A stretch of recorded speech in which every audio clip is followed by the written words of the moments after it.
Hare Krishna. So today we will discuss this beautiful song by Govindadas Kaviraj, Bhajahure Mana Shri Nandanandana. It is one of the most well-known and devotionally intense among the various Vaishnava songs because it starts by talking about the plight of all of us in material existence, and then it goes on to the various forms of devotion as the means of ultimate relief from all these miseries. So let's begin. Bhajahure mana Shri Nandanandana Abhaya Charanarvindare. Bhajahure mana. The song is addressed to the mind. It's interesting that many times the Vaishnava Acharyas personify the mind, and by treating the mind as another person, they preach to the mind. In the Mukunda Mala Stotra, Kulashekar Maharaj actually personifies the tongue, and he says, "O tongue, please chant the holy names." Similarly, Bilvamangal Thakur in his Govinda Damodar Stotra personifies the tongue. Jivhe piba swamrutametadeva Govinda Damodar Madhaveti. O tongue, please drink the nectar of the names of Govinda, Govinda Damodar Madhava. So the idea is that although we know both the tongue and the mind are insentient, but by treating them as sentient beings who can listen to good instruction, the idea is that we ourselves will become less influenced by the mind's default programs towards sense gratification. So the mind is basically, in such songs, the mind is a poetic device for instructing oneself. Of course, there is a mind which is an ontological reality, but by treating the mind as a separate person and speaking to the mind, we speak to ourselves. So therefore, here Govindas Kaviraj is addressing the mind, instructing the mind, requesting the mind, Bhajahure Mana. O mind, please worship, please adore, please devote yourself to whom? Nanda Nandana, the Lord who is the son of Nanda Maharaj. And what will happen by such bhajana? Abhaya Charana Aravindare. His lotus feet are the source of fearlessness. Charana Aravind. Aravinda is lotus. So just as a lotus limb remains untouched by all the dirt which may be there in the water around it, similarly, the mind that is fixed on Krishna will remain untouched by fear, although the world around is filled with fear and filled with objects which cause fear. So Krishna can free us from all anxiety if we just fix our mind on him. In 18.58 in the Bhagavad Gita, Krishna also says the same thing. Macchittaha sarva durgani mat prasadat tarishyasi. If you just become conscious of me, you will pass over all obstacles by my grace. Now, how does this happen? Is this just a sentimental religious belief that by thinking of Krishna, our mind will become free from all anxiety? Actually, it can be understood at various levels. First level is, often when we think of a problem, the problem becomes bigger and bigger and bigger just because we tend to imagine more and more worst case scenarios that may come as we try to grapple with the problem. And that's how the problem becomes bigger than not what it needs to be when we dwell on it unnecessarily. So if we just can absorb ourselves in something positive, then the problem doesn't appear so much threatening. And Krishna is the supremely positive reality, because he doesn't just take our mind away from the problems, but he also fills our mind with wisdom, because he is the source of all wisdom. And he is the source of all security, because he is the supremely secure reality beyond all threats. So by the security and the wisdom coming from Krishna, when we fix the mind on him, Krishna also says, Dadami buddhi yogam tam. I give the intelligence to those devotees who fix their mind on me. In 10.8, 10 in the Bhagavad Gita, he says that. So by that, we find that we are able to better deal with the problem. And the mind, by connection with Krishna, becomes free from fear.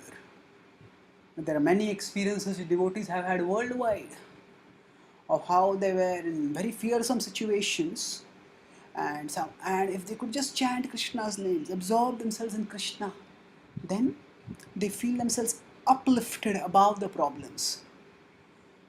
If there's a skyscraper and we are standing next to it, then the skyscraper appears huge and we appear tiny. But if we are in an airplane high above the skyscraper, then the skyscraper appears tiny. So like that, the remembrance of Krishna lifts us from the ground below the skyscraper to an airplane above the skyscraper. The skyscraper is the problem. So the problem which appears overwhelming without a connection with Krishna, that problem becomes not so threatening, even inconsequential, when we become connected with Krishna.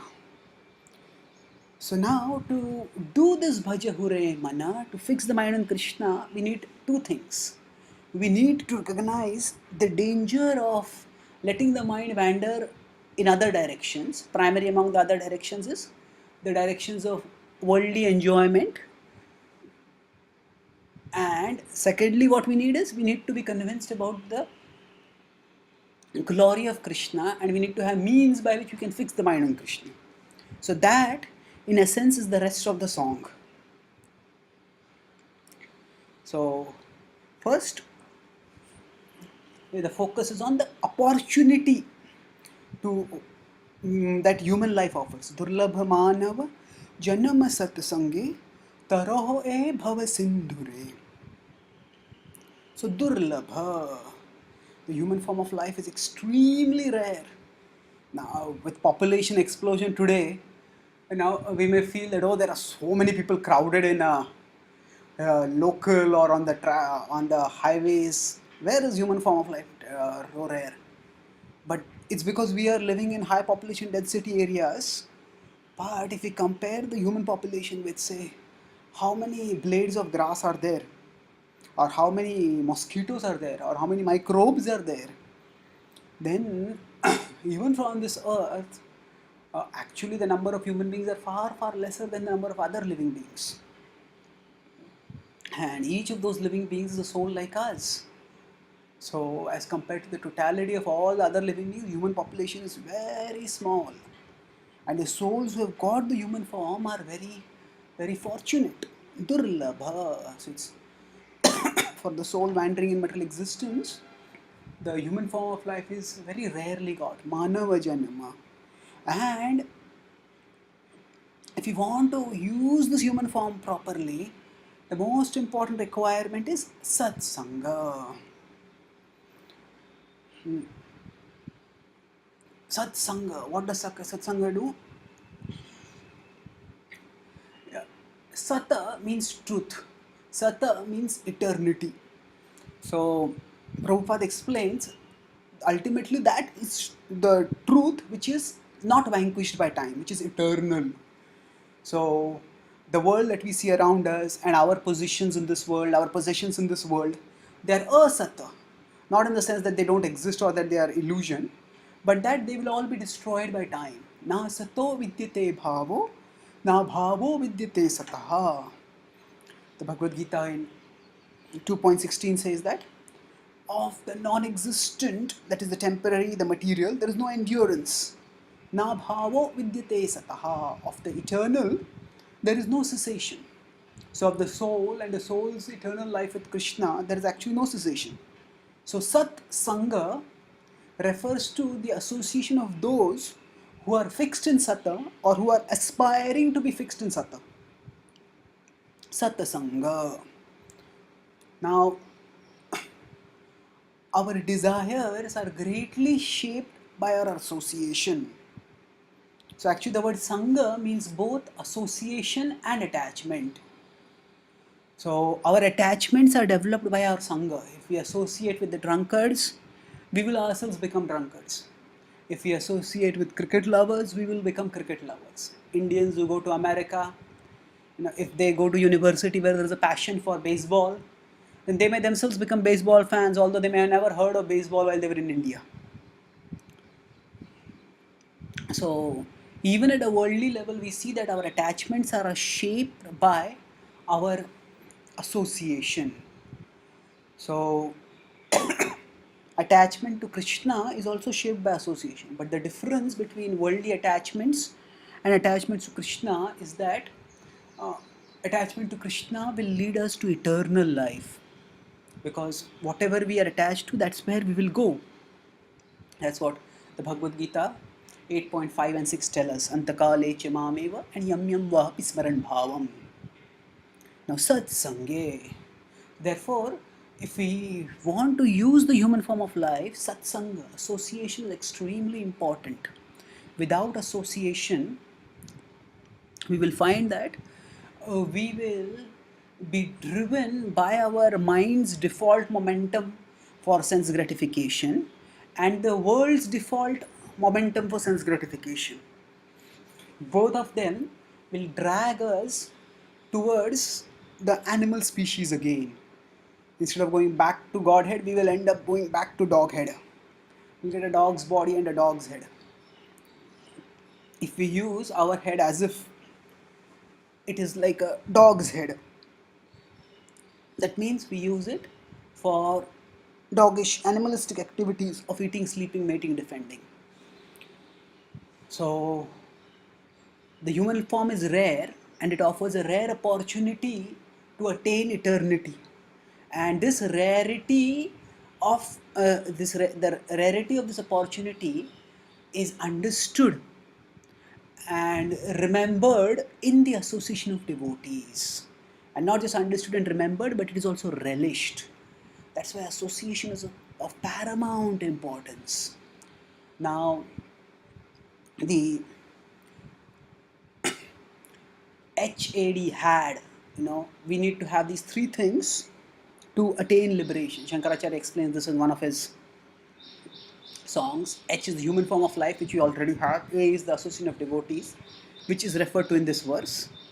And then by this we get the desire, not just the desire, but a strong desire, which is determination. For what? Determination for liberation. Taraho e bhava sindhu re, bhava sindhu. If somebody is drowning in an ocean, then it's a very fearful state where there's just no hope, because even if one has strength and one keeps swimming, the ocean is so vast that one will never come to an end of the ocean by one's own efforts, especially if one is trapped deep in the middle of the ocean. So similarly, we are trapped in material existence.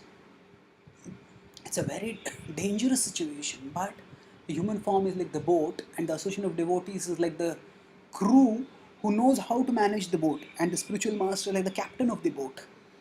And Taroho, hey, by this we want to cross over this ocean. So now further in the next verse, why is this material world considered to be such a dangerous place? That is ancient. So first, okay, you have the opportunity to get out of this material existence in the form of the human body and in the form of association. But what is the need to get out of this material world? Can't we just enjoy ourselves in this world? That will be addressed in the next verse. Shita tapa baat barishan edin jamini jagire. So Shita atapa, that there is cold and there is heat. These are the dualities of material existence, and they create misery. They create misery because there is always something wrong in this world. When it is hot, we feel, oh, when will the rainy season come? When it is a rainy season, we feel, oh, it's raining too much, I can't go out, I slip and fall, I become sick. What should I do? So, Shita Atapa Batabarishana. Batabarishana means that there is heat, there is cold, and there are so many environmental problems that come up. And the environment problems are only one of the problems. These are Adi Atmik Klesha. Then there is Adi Bhautik and Adi Daivika Klesha. Edina Jamini Jagire. Day and night we just stay awake. Now these are threefold misery. The soul is covered by three coverings. The soul is covered by the body, soul is covered by society, and the soul is covered by the environment. These three coverings are there, and these three coverings actually entrap and entangle and cause misery to the soul. The misery that comes from the body is called as Adi Bhautik, so Adi Atmik. The misery that comes from the society is called as Adi Bhautik, and that misery that is come from nature is called as Adi Daivik. And if you think, practically every moment of the next, one of these miseries is coming upon us. Somebody speaks harsh words to us, or the weather is is uncomfortable, or our body becomes sickly, and in that way, we all suffer. Edina Jamini Jagire. Dina Jamini. It's restless. We don't get peaceful sleep. Now, somebody may say, I get sleep peacefully at night. Yes, but that is just one demonstration. The point is that we all have spent sleepless nights because of anxiety or pain at some time or the other. And misery is just round the corner. Even if you feel things are comfortable right now, in one moment things can be just transformed devastatingly. And to avoid this kind of transformation, we need to be able to recognize that this world is a place of misery, and we need to direct our consciousness and heart away from this world. Bifal se vinu kripana durjana chapala sukha labalagire. Bifala se vinu.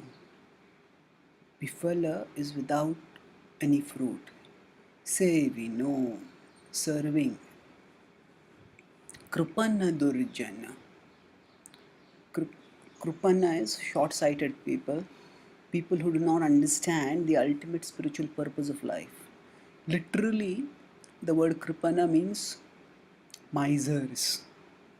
Philosophically, the word refers to materialists. The logic for equalizing materialists with misers is that misers have wealth, but they don't use it for any good, even for their own good. Just keep stocking more and more money, by which they themselves also don't get any happiness. So materialists, they keep their consciousness locked in the prison of matter, just as misers keep their wealth locked in some treasury. And because materialists keep their consciousness, keep their ambitions, keep their aspirations, their activities, their everything locked within matter, and matter cannot offer any lasting happiness. It offers only flickering titillation. So, kripana. And then what happens? Chapala sukha. This gives flickering happiness. So, all materialists are kripana. And then durjana. Durjana means bad people. Jana is people. So, many materialists, because matter doesn't provide satisfaction and they desperately want pleasure, So often they give up morality, they give up ethics, they give up even basic humanity and do all sorts of beastly things in the craved pursuit for pleasure. So Durjana, Durjana. So I have served misers and miscreants, Krupana Durjana, and it has all been Bifala. So who is this referring to? At one level, it refers to other materialistic people. When we want to serve our sense, we want to get material pleasures, then naturally we have to get the resources for getting those material pleasures, get material things, and for that we have to associate with and serve materialistic people. We serve our bosses in our offices, we serve other people at other levels in the power structures in whatever organization we are. And although we think that we may be at the top or we may one day get at the top, still even those who are at the top are subject to so many pressures from various pressure groups, and they find it quite difficult to say no to those pressure groups. So they have to often do things, even if we assume that somebody in the material world is wants to be principled, they cannot stay principled because they are servants after all, and they cannot do the right thing. Now we are not talking about necessarily the right thing spiritually, but even materially, one cannot maintain one's ethics and principles. And chapala sukha labalagire. So all that I get by serving such people is chapala sukha, flickering happiness. Material pleasure is utterly temporary. The hype is so much, but dreams and fantasies that are cultivated for years, especially with respect to sexual happiness, those fantasies actually disappear within moments. The much hyped pleasure of the senses ends within just a few moments. It is heartbreakingly brief, it is pathetically meager, it is like a drop of water in a vast ocean, in a vast desert. A drop of water, far from satisfying one's thirst for water, it actually leaves one even with a even greater thirst. Chapala sukha. The sukha is, it just comes and it goes so quickly. It just doesn't last. And this is something that just cannot be changed. Now, even if people try somehow to extend sensual pleasures by trying to increase the capacity of the senses, ultimately the capacity cannot be expanded much. The senses promise to be roads to pleasure, but they soon become roadblocks to pleasure. Why? Because those same senses which promise pleasure, after a short while, the capacity to enjoy gets exhausted. If somebody wants to eat and enjoy, how much can a person eat? The capacity gets over. Any other pleasure, the same sense which promise pleasure afterwards blocks pleasure, because people stop sense gratification not because their desire is satisfied, but because their capacity is exhausted. Actually, the desire is aggravated, and people give up stop indulging in sense gratification not because they don't have the desire for it anymore, but because they don't have the capacity to continue anymore. And chapala sukha. So it's just flickering pleasure. No matter how much people desire, they cannot last. No sensual pleasure can last for long. And somebody may say, okay, but the capacity will come back after some time and again I can enjoy. But still, how much can one enjoy? A few moments in a day a few times at the most. And that also is not possible. The capacity becomes exhausted as one grows old, and one loses the capacity then. So, bifale sevi. Bifala. So the phala which we want was happiness, and one doesn't get any happiness. And as one grows old, then the pleasure is completely lost entirely, and one is left with only with frustration. Sense enjoyment actually ends in all pain, no gain. Bifale sevinu kripana durjana chapala sukha labalagire. What did I get? I just got flickering happiness, which actually made all my endeavors in vain. So the kripana durjan at one level are materialistic people that we associate with, and materialistic people are governed by their senses. So Krupana Darjana also refers to the senses on that we serve, and we end up with no pleasure at all. It's all becomes in vain. Now, someone may argue that actually I have so many resources for enjoyment. Why do you say that it's bifala, it's chapala?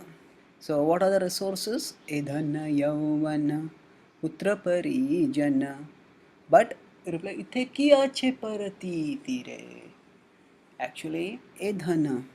So, I may have a big bank balance. Yauvana, I have full life in front of me. I'm young. Putra parijana. I have my children, I have my relatives. They all praise me, they all hold me in high esteem. And surrounded by them, I'm happy. आढ्यो अभिजन्वानस्मि कोऽन्योऽस्ति सदृशो मया ईश्वरोऽहमहं भोगी सिद्धोऽहं बलवान् सुखी. In the 16th chapter of the Bhagavad Gita, when Krishna talks about the mentality of the ungodly, the demoniac, this is what is described. They're proud of their possessions. Idamadhyamaya labdham imam prapse manoratham. This much wealth I have, and I have so many schemes by which my wealth will increase more and more. So, Edhana, Yauvana, I have got youth, I have got Ishwaroham, Aham Bhogi. I am the controller, I am the enjoyer. And I am surrounded by aristocratic relatives who all praise me. Putra Parijana. And in this way, who is there like me? One thing like this. But then, Ithe kiya che parati tire. Although all this appears to be there, but all of it can be lost in one moment. What assurance of real happiness is there in these things? Ithe kiya che. We wonder why these are tangible things. Actually, these seem to be real assets, but how long are they really there with us? They are like a dream, and just as suddenly, although I may be enjoying in a dream, suddenly I just wake up and I find that there's nothing there at all. So, like that, this life itself, which is the foundation for other things like youth and wealth and friends and children, that life itself can become extinguished in one moment. And that is what the next verse talks about. Kamala dal jala jivana tal mala bhajahu hari padani tire kamala dal jala. So the lotus has a characteristic that the water does not stay on it. Now, the Bhagavad Gita uses this metaphor positively, where it says Padma Patramivambhasa, that actually, but for materialistic people, for spiritualists, for yogis, and ultimately for bhakti yogis, the karmic reactions and the resulting attachments from one's karma, they do not stay upon them, just like water does not stay on a lotus leaf. So the example is that two things which do not get attached to each other, which do not stay together for very long. So there it is used to convey the point of liberation. But here that same metaphor is used to convey the point of bondage, of the futility of uh, taking pride in material possessions. So, Kamala Dala Jala. When there is a drop of water on a lotus leaf, because water and lotus do not adhere to each other, so the water drop can slip and fall away at any moment. Jivana talamala. Jivana talamala. It can just go away at any moment. The Twin Towers were actually the symbols of the security and prosperity of America. And practically no one would have conceived that some airplanes could ram into them and just bring them crumbling down. But that is what happened. And the bubble of security and prosperity that just burst in one moment. It created a huge scar on not just the American psyche, but in the world psyche. Now, there may be specific geopolitical causes for that attack, but beyond that is the principle that actually life can be just squashed out in one moment. And those things which we think are citadels of our security, they can be smashed. So when the tsunami came charging in, people were enjoying on the beach. And in the tsunami, we say there are no geopolitics involved. A natural calamity, just thousands of people destroyed. Kamala dalla jalla, jivana dalla mala. Actually, just one bug or one bang can end our life. One small germ goes inside our body and it can wreak havoc. There are so many diseases that are coming new, so many diseases that are old that are coming back with vengeance. Anthrax, Ebola, plague, so many things like that. One bug can destroy, and one bang. Somebody might just be walking or driving a car and some bigger vehicle comes along and hits and accident. A person can die within just a moment. So,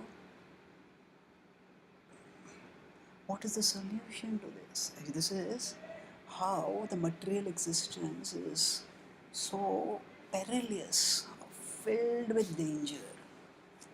Now, is this pessimism to think that, oh, this world is filled with so much danger that the death can come upon us at any moment? No, the point is not to be pessimistic. Pessimism, if at all in Vedic philosophy that is there, it is only initial. It is not final. What is final is actually optimism. Optimism based on understanding that though this world is temporary, we are eternal. And by striving to attain the eternal, we can go beyond all the misery of the temporary. So, just like a patient who is suffering from a serious but curable disease, the doctor will drive home the seriousness of the disease by maybe painting a gloomy prognosis, a scary outline of what all complications and pains and miseries that can come as the disease worsens. The purpose of the doctor is not to be pessimistic. The doctor talks about the seriousness of the problem to inspire the patient to take the cure seriously. Similarly, when the scriptures talk about the misery of material existence, that is primarily not to make us miserable. It is to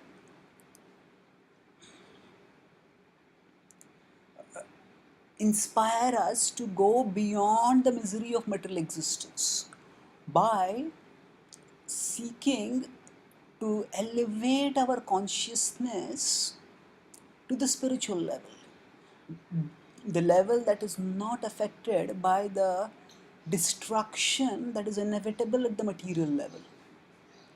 The well-known verse from the Bhagavad Gita, which describes this world to be dukkhalema shashvatam, is 8.15. Mamupet konte mamupete punarjanma dukkhalema shashvatam napnuvanti mahatmana samsiddhim paramam gataha. Now, we often use this verse to talk about how this world is a temporary place of misery. But if you look at the overall verse, the emphasis, the essential message of the verse is not that this world is a place of misery.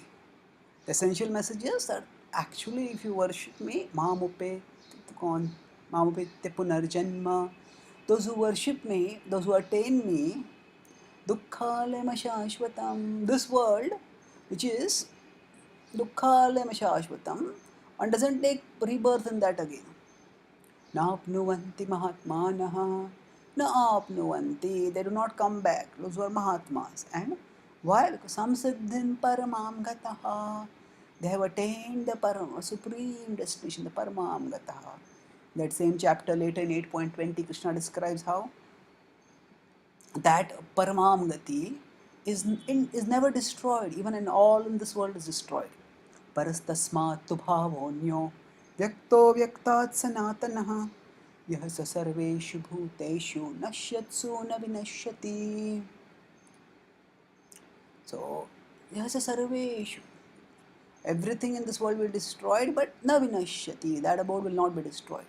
So the emphasis of 8.14 is not on the misery of this world, the emphasis is on how devotees go beyond misery. So similarly, the sobering analysis of the miserable nature of the material existence is not to make us miserable. It is to inspire us to go beyond the miserable material existence. So that's why the same verse says, Bhajahu Haripada Niti Re, Niti Re. With method, with discipline, with diligence, Bhajahu Haripada. That worship Lord Hari with discipline.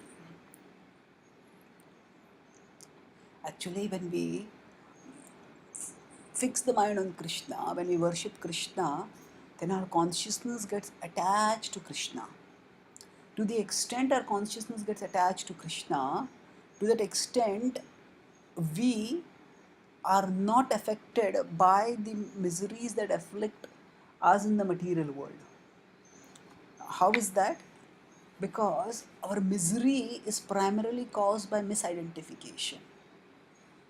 Suppose somebody is say mad after basketball. In India, basketball is not very big, but NBA is huge in, say, America. So now, a basketball match is going on television, and say the person who's watching the match, the favorite team of that viewer, loses. That person may get so angry that may bang one's head against the wall or maybe smash the TV screen. Now, if you look objectively, nothing has happened to that person, and there might be a pet dog sitting in that room, and that dog is completely unaffected because actually nothing has happened in the room. Or there might be some relative or some acquaintance who knows nothing about basketball. That person may also not be affected at all by what has happened. So, at actual level, nothing has happened to cause distress. But because that person is attached to the basketball match and to a particular team winning in that basketball match, so that person feels outraged, devastated, goes wild. So this is how misery is caused by attachment and misidentification. So some team which may be playing hundreds or thousands of kilometers away, that person identifies with that and suffers because of that. Now, if the person is instead, say, turns the attention to, in the same room, say, assume there is some other person who is just absorbed in reading a book, or if this same person, instead of watching the basketball match, gets absorbed in reading some book, then they will not be affected at all by what is happening somewhere far away in the basketball ground. So, if the attachment is transferred from something which causes agitation to something else which brings satisfaction, then actually one is saved from the misery. Similarly, when we identify with the body, Purushah Prakritistho hi bhunkte prakritijan gunan karanam gunasangosya sadasadyoni janmasu. Purushah Prakritistho hi, the soul becomes situated in Prakriti, material nature, bhunkte, and desires to enjoy. And because of the desire to enjoy, then Sadasadyoni Janmasu, one goes through the miseries, the dualities of material existence. Just as a person projects and locks one's consciousness through the television screen into the basketball match and then suffers, similarly, the soul projects and entraps its consciousness in the body and things related to the body and suffers. And if we practice bhakti diligently, bhajahu haripadani tire, then our consciousness will get disentangled from these things. And then material ups and downs will not cause suffering to us. So now, after describing the seriousness of the problem and pointing towards the solution, after this, Govindas Kaviraj now gives an outline of how actually one can practice the solution. How does one do bhajahu haripada? So, Shravana Kirtana, Smarana Vandana, Pada Sevana, Dasyare. So, Shravana Kirtana. Now, these are the ninefold activities of devotional service which are talked about by Prahlad Maharaj in the 7th canto of Srimad Bhagavatam.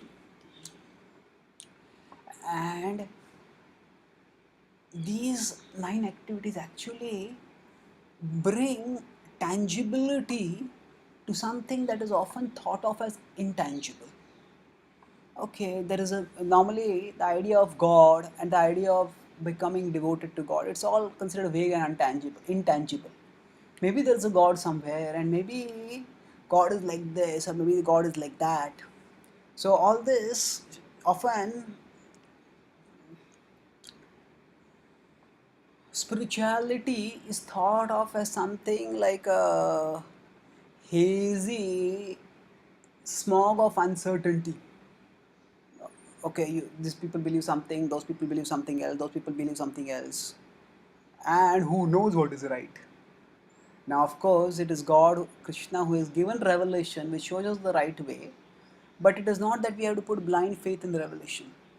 Now, a revelation provides with it the facility for realization.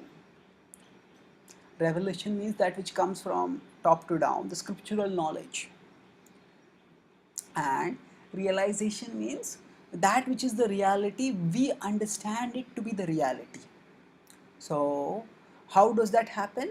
By applying the teaching of scripture. So, if does Krishna really exist? Is Krishna really all attractive?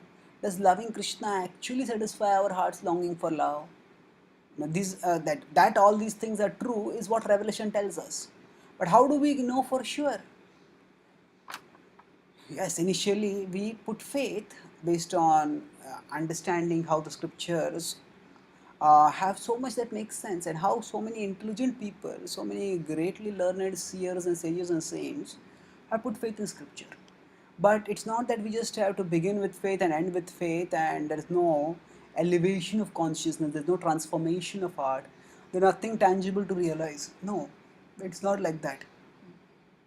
Through these ninefold activities of devotional service, we get tangible, clear pathways to move towards Krishna.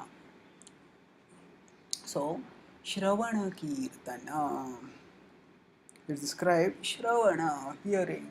Now, Rupa Goswami in the Bhakti Rasamrita Sindhu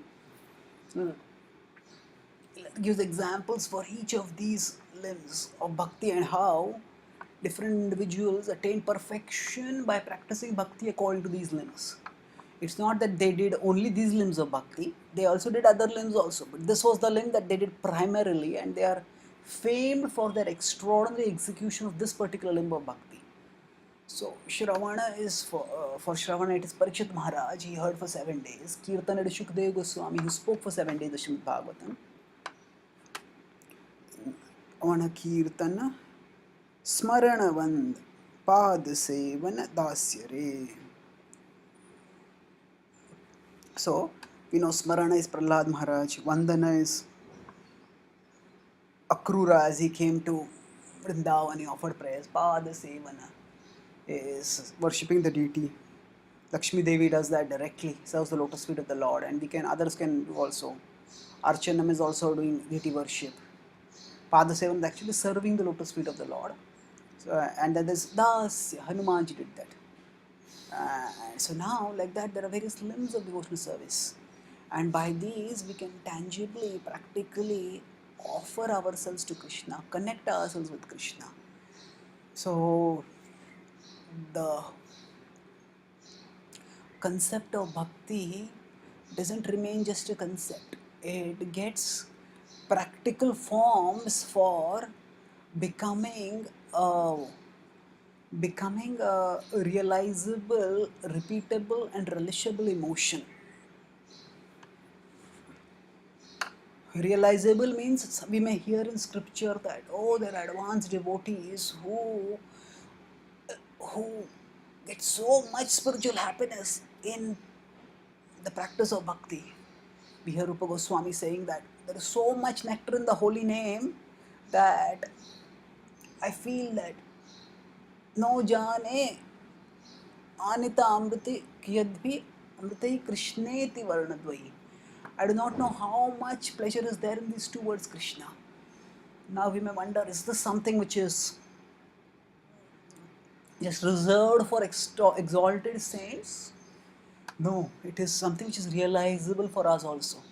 It may not happen immediately, but if you just keep practicing the process of bhakti steadily, then we will also experience those emotions, realizable, they're repeatable. The same emotion may not come every day when we chant the holy names. Why it doesn't come every day? Because we are not yet pure enough.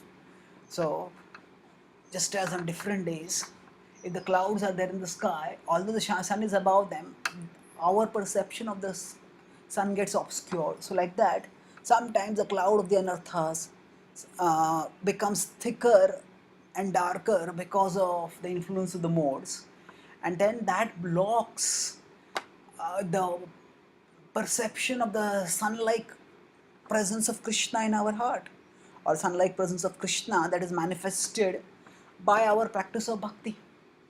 But still, if we keep practicing bhakti, if we keep invoking the presence of Krishna, then by invoking his presence, we will definitely be able to experience the richness of bhakti more and more, till ultimately that will become, that sweet relish will become constant. Just like if the sun keeps coming again and again, then gradually the clouds will get evaporated, condensed, dissipated. Basically, they will be removed, and the observers below the clouds will be able to behold the brightness and the majesty of the sun and bask in the illumination of the sunlight. Similarly, we will also be able to delight in the sweetness of Krishna once the cloud of the anarthas gets removed. So, these 9 limbs of bhakti make the richness of bhakti realizable. Yes, I don't have to just imagine. Just keep chanting, keep hearing. keep practicing the bhakti. By each of these, it's like we are letting the sun fall on the clouds, and the clouds will get dissipated, the anarthas will get dissipated, and we'll realize this more and more. And then it will become repeatable and it will become relishable. Initially, they may not be relishable, but as we keep practicing bhakti, these will become relishable. Because we'll become purified. What blocks the sweetness of Krishna will be removed by the practice of bhakti itself.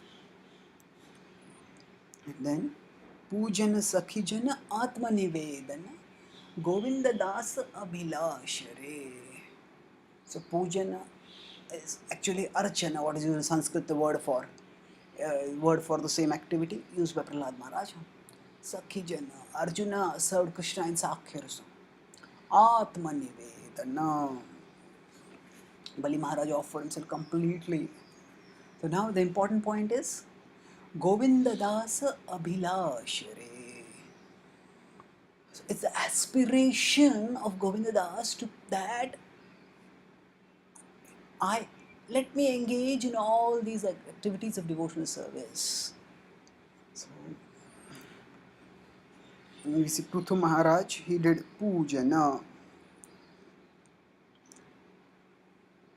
There are multiple examples for this.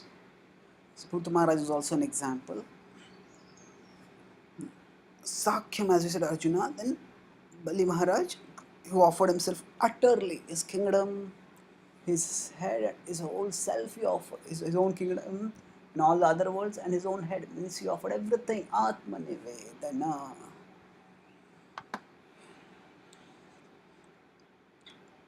By offering everything that he had, he showed that he was offering himself too. Now, Govinda Das Abhilashare. So here Govinda Das is taking the position of a sadhaka. He's not saying that, oh, I have perfected myself, I've got love for Krishna. He's saying, no, actually, I aspire to engage in all these activities. Similarly, we too can aspire, Krishna, when will I be able to hear about you more and more? When will I be able to chant your names more and more? When will I pray wholeheartedly? So we cannot live without desires. Our desires are not to be eradicated, they are to be elevated. Elevated from matter to spirit, from the world to Krishna. So, and the way we can connect with Krishna is by the ninefold forms of bhakti. So actually, to desire Krishna, to aspire for Krishna means to aspire for the activities that connect us with Krishna. Otherwise, I may say, oh, I want to love Krishna, but it will just stay ethereal. The ethereal means just something hazy, something abstract, something up there, like a pie in the sky. The ethereal becomes real by the disciplined practice of bhakti. And to desire to practice bhakti diligently, to desire to engage in the limbs of devotional service, that is the perfection of the sadhaka. The perfection of the siddha is to delight in love for Krishna. Now, for the sadhaka, sadhaka cannot at this stage delight in love for Krishna. So, for the sadhaka, the perfection is to desire to absorb oneself in the activities of bhakti. If one just does that, then automatically spiritual ecstasy will come. Just as if a patient desires that, let me just take the treatment diligently. Naturally, the patient wants health, but just craving for health will not bring the health. The patient also has to take the medicine properly, and then the health will automatically come. So similarly, just longing for the advanced stages of devotion, just longing for spiritual happiness will not bring us spiritual happiness. We have to take the medicine that will cure us of our material conditioning and thereby bring us to the state of spiritual health where we'll be able to relish spiritual happiness. And that medicine is essentially Bhakti Yoga, Bhakti Rasayana, as it is said. So here Govindas is aspiring, let me engage in these devotional activities. So the song, this is a very beautiful circle. It is Bhajahu Haripadani. Sorry, the song started with Bhajahu Re Mana Shrinandanandana and ends with Govinda Dasa Bhilashare. So I mentioned how the Vaishnava Acharyas personify the mind to instruct uh, actually themselves. So we know that it is we who have to engage in bhakti, but by speaking to the mind, we speak to ourselves, and we overcome whatever objections the mind has, and by that we come to come to the level of convincing ourselves to do the right thing. So the song starts with a request to the mind, but it concludes with an aspiration of the heart.